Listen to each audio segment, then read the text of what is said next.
about time we made a video, I think. Watching Volcanic Brown has spurred me to do some stuff on this wonderful Series 1A Interceptor. It's a 1968 and a half is the actual modern number. And I had some problem, well it's not a problem, but it worries me, the timing with the pays on ignition. I strobed it recently. I originally just static timed it. I always wondered if it was right, so I thought I'd give Paul Henshaw's method of timing on the alternator with Tipex. And it revved to 3000 revs and 32 degrees, perfect. Then when you revved it to 4, it was going up to about 35, 37 degrees. And I didn't measure it accurately, but it worried me. So I thought, I'll back it off a few degrees, as I can't be bothered to fit any better unit, or just see what happens. So we'll demo it running, just to prove it does actually run very nicely still. I may have to put the dog in. Come on, pig. Wait, come here.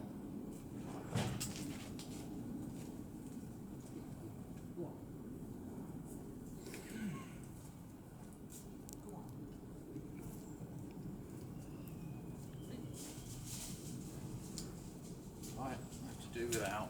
She's hidden in the bush. I've got no key.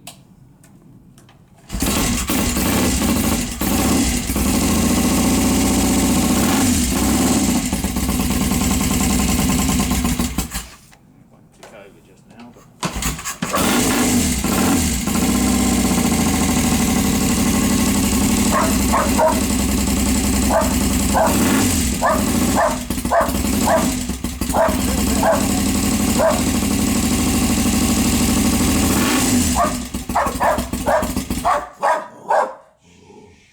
now then, runs lovely, doesn't it? I mean, I haven't road tested it yet, but that's cold.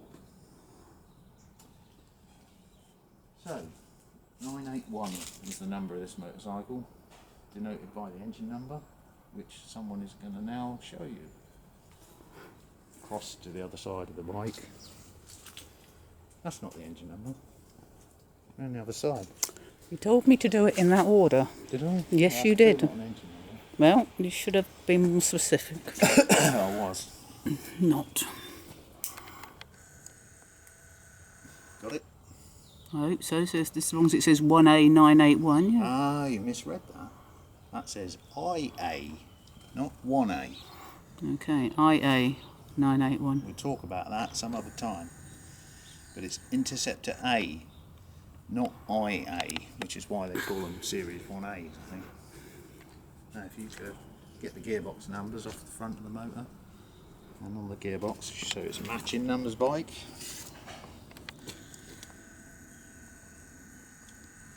That stamping on the front of the engine should always match what's on the top of the gearbox. Although there are exceptions.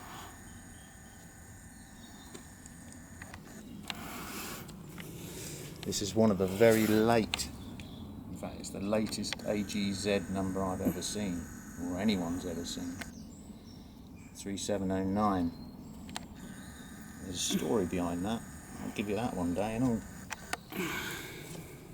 So what else are we interested in? Oh yes, the oil cooler. Here we come. I'll come back in for that one. This is the Hitchcock's oil cooler. Now, it must be fed from the bottom union from here.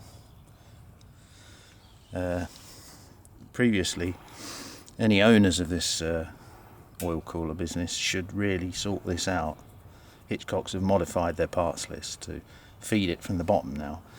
If you feed it from the top, as it was originally, which is this fitting here, you feed it in there, it just runs through and comes out the bottom and then goes back to the tank.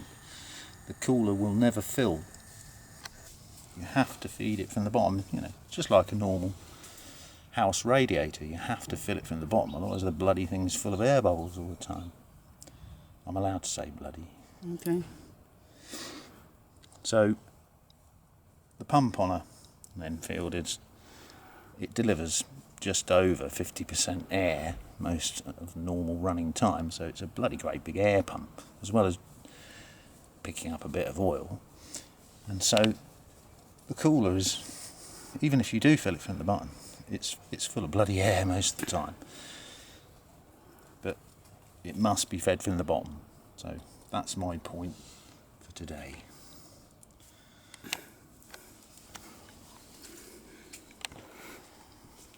That's it, isn't it?